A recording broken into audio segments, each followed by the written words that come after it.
Hey Rad World, I'm Tony Walters. I'm Rebekah Erb. And today we're talking about Baby Driver. Baby Driver, starring Ansel, Elgort, John Hamm, Kevin Spacey, and Jamie Foxx. Alright, so this movie is directed by Edgar Wright, and it's his first movie since At World's End.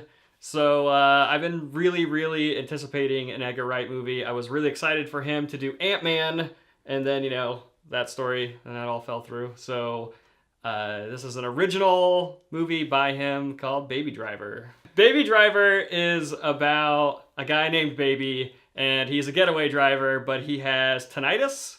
So he uses music to drown out the ringing in his ears, and because of that, music plays a character like heavily in the movie, and all the action sequences are choreographed to the music. Even just his day-to-day life is choreographed to music.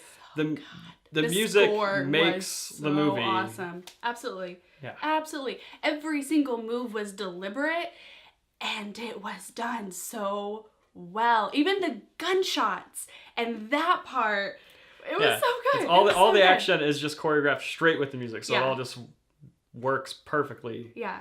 And you have such a wide spectrum of different types of music, and it all, like I said before, works so well with it. There was like not one bad song. Right, there's not one bad choice. Yeah. There's not really very many bad choices in the movie as a whole. Mm-hmm.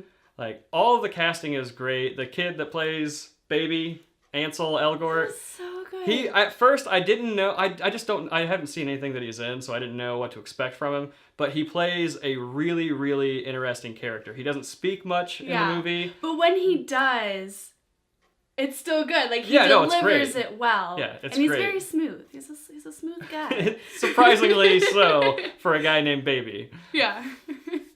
Aside from Baby, all of the characters are great. Kevin Spacey's great. Jamie Foxx plays a really interesting character. I thoroughly enjoyed his character. John Hamm is just amazing. Really good, yes. Like, plays a scumbag pretty well. That slicked back hair. All of the characters in the movie present themselves one way and then turn out another. Like, it's hard to pin down who's a good guy and who's a bad guy throughout the entire movie. I love the character dynamics that were created.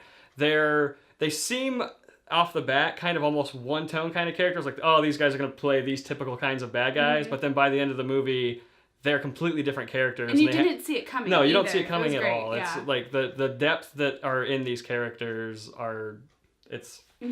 for Edgar Wright gets a lot of like style over substance kind of, and this movie I thought might be that going in based on the trailers. I thought, oh, this is just going to be a fun action movie. And it turned out to be a lot more than that. A lot more. There's so much character to it. Like, it was very original.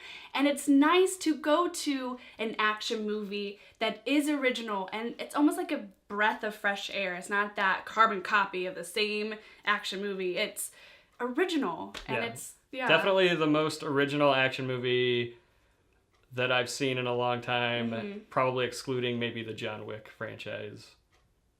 Those are pretty awesome. Yeah.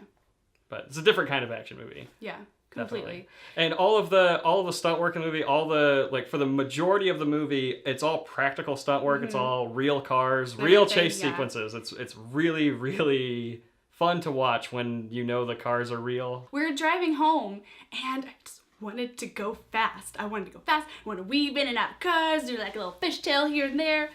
Luckily for Tony, I did not. The cinematography was interesting. I mean, there was not a boring shot at all. That's because Edgar Wright is amazing. Yeah. All the shots are gorgeous. All the transitions are just really those real smooth. fast, smooth transitions that you expect in an Edgar Wright movie. Yeah. The middle of the movie is trying to establish a love connection between a couple of characters, and I felt like the movie as a whole kind of slowed down for that. Because the beginning's extremely fast-paced and the third act is absolutely fantastic. But that second act is a lot slower than the rest of the movie. I don't feel like the love connection was strong enough for the characters to make the decisions they made by the end of the movie. Like, if you just met a dude and then all this shit hit the fan, you kind of be like, whoa. If I have to pick something that didn't really work for me, it has to be just the love story. It wasn't wasn't a 10 where everything else probably was. Yeah. I would surprisingly agree with you because for that, like you said, that short amount of time, all of a sudden she's on board and they're in love. But if I'm being honest with myself, it still worked for me. Right, I loved their connection. I loved the little points that happened in their lives that brought them closer. And it was a cute... You buy into it because you like the characters so much and you want to see them succeed. Yes, yeah. But, and you know, that's just me really nitpicking at the movie to try and find something I didn't like. Mm-hmm. I thoroughly enjoyed this movie. It's definitely one of the best movies of the year, and sure. I hope that it succeeds this weekend. Yeah, because it has two big it's kind of blockbusters. smashed between Transformers and Spider-Man, yeah. so hopefully the movie does well this weekend. Go out, see Baby Driver if you are going to go out to the theater this weekend. Yeah. I really wanted to see more of John Bernthal? Bernthal, yeah. John Bernthal's character is he's a really, really strong character, and he has a lot of charisma. Like I liked the scene, the scene he's in, but he plays a small character in the movie, and I could have seen more of him for sure. Baby Driver, I would rate it as 8.5 out of 10. Yeah. I'm gonna give Baby Driver a 9.5 out of 10.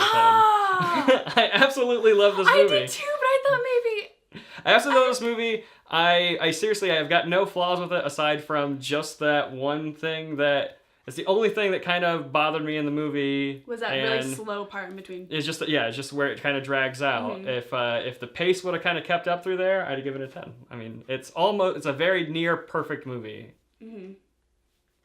I loved it. Man, now I'm regretting my rating. You need to see it in the theater. You need to see it on the big screen. You need to go back when it comes out on DVD, and you need to buy it. Thanks for watching this review. This time for sure, though. Last time in this set, Baby Driver came out earlier in the week than I expected. But set's going to be torn down tomorrow. It's going to be gone. Sweet. New set next week. Click down there, subscribe if you haven't done so already. Hit like if you enjoyed the video. Check out the review for War for the Planet of the Apes right over there. And we'll catch you guys next week right here on Rad Movies.